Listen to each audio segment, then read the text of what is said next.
Okay guys, mabuhay maligayang pagbabalik sa aking YouTube channel. My God, it's 1 a.m. at ano na ngayon?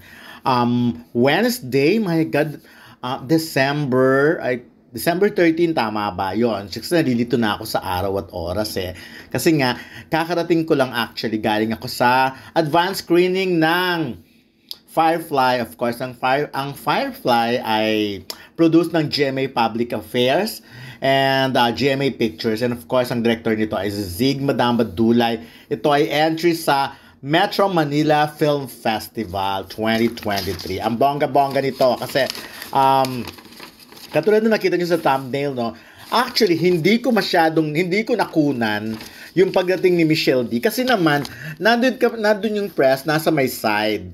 Tapos, sa backstage sila, maya-maya, bigla na lang nagkakagulo. Parang nagulat ako. So, na-surprise ako at yun na nga. Si Michelle D pala yung dumating at napakarami syempre ng sumusunod, nagve-video sa kanya. Pero marami rin naman bodyguard. Marami rin naman, security guard of course. At marshal na provide of course, provide ng SM North and of course siguro ng GMA na rin. But anyways, ayan nga ginawa ang premiere night sa SM North, EDSA sa may SM The Block, yun ang tawag nila yun eh. So of course, at napakaraming tao. Actually, marami mang fans pero hindi syempre pinapasok ang mga fans kasi nga sa December 25 pa ito.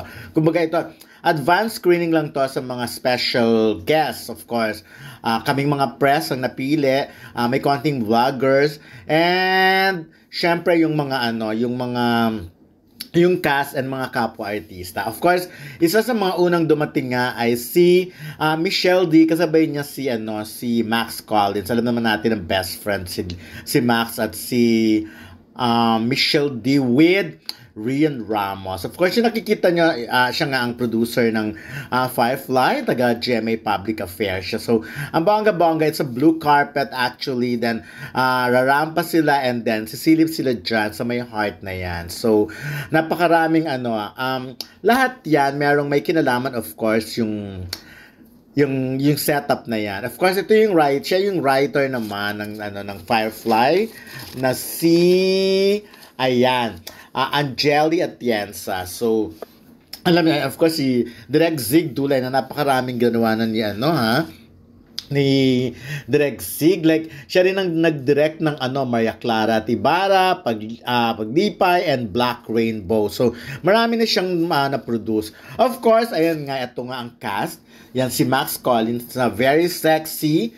At talagang kabugan sila ni Michelle. Pero syempre, iba kasi ang dating na ni Michelle ngayon. Mula of course, nung napanood siya ng milyon-milyong Pilipino at mga sa Miss Universe 2023, talagang kabog kung kabog, no? Everywhere. Katulad na nangyari sa SM Mall of Asia. Nagtataka yung ba't ang dami raw tao na parang may yun yung parang parade ni Michelle D. So, this time naman, actually, hindi naman in-announce na darating si Michelle D. It's just tagkagulo lang talaga nung nakita na, di ba, very matangkad si Michelle, tas naka-heels pa. Pag naglalakad, alam mo na.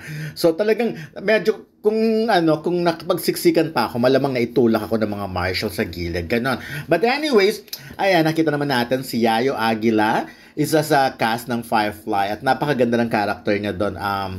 May moment sila ni Epi Kiso na talagang iiyakan nyo. So, but by the way, of course, speaking of Epi Kison, so mamaya may kwento rin ako sa kanya tungkol naman sa kanyang anak na sa kasama niya sa premiere night na pagkaganda-ganda. But anyways, the usual naman Epi Kison na galing-galing umarte. Dahil alam naman natin, dugong artista talaga. So, ayan. Ang dami niyang scene. Actually, lahat ng artista sa Firefly, ang kagaling. Sulit na sulit. Ito nakakatuwa, si Cherry Pie Picacho. Siyempre, we all know that she's identified naman siya talaga sa ABS-CBN. But now, wala na nga kasing network war. And at the same time, movie naman ito, diba? So, ayan, kasama si nakakatawa ko anong tawag sa kanya. Siyempre, yung character niya sa Batang Quiapo, tinatawag siya as Marites. Ayun, at tinahanap sa kanya si Tanggol. Yung mga ganong tipo, no? Nakakaaliw na may nakikita kang ganyan. Yung sa premiere night ng The Usual, ng mga taga GMA7, ayun, makikita mo may mga taga ABS. And of course, the very beautiful Isabel Ortega, na alam naman nating negosyante na ngayon, di ba, na meron na siyang cake show. Of course, nakakatuwa siya, nagulat siya doon. So, si Isabel, alam nyo, again, ulitin ko, artista talaga siya. From head to toe, pag tinignan mo siya, yung mukha niya talaga, ang kinis, napakaganda. Napakaano din niya, malakas ang PR. Super kawaii, lalo pag nakikita niya mga kakilala, like ako nung nakita niya, katuwang-tuwa, na ganyan-ganyan siya. So, ayun, wala akong masabi. Siyempre, may interview din ako mamaya sa kanya with, kung gaano sila ka-sweet naman ni Miguel Tan Felix, ayan, di ba? Ang ganda-ganda ni pati ang katawan niyang sexy, pat napakatalino. Of course, si Miguel Tan Felix na talagang habang nagkaka-age, habang nagbibinata, ay lalong gumagwapo, di ba? So, nice, and of course, ang galing-galing na artista ni Miguel, no? Talagang sa Firefly, bagay na bagay sa kanya yung character. Talagang actually, pwede nga talaga siyang kapatid niya yung si Yuan, na dahil halos magkahawig sila, para silang gwapo. But anyways, ayun na nga. So, for now, I'm sure maraming bawal pa kasing magkwento tungkol sa Firefly, of course. Nakikiusap ang producer na wag naman sanang,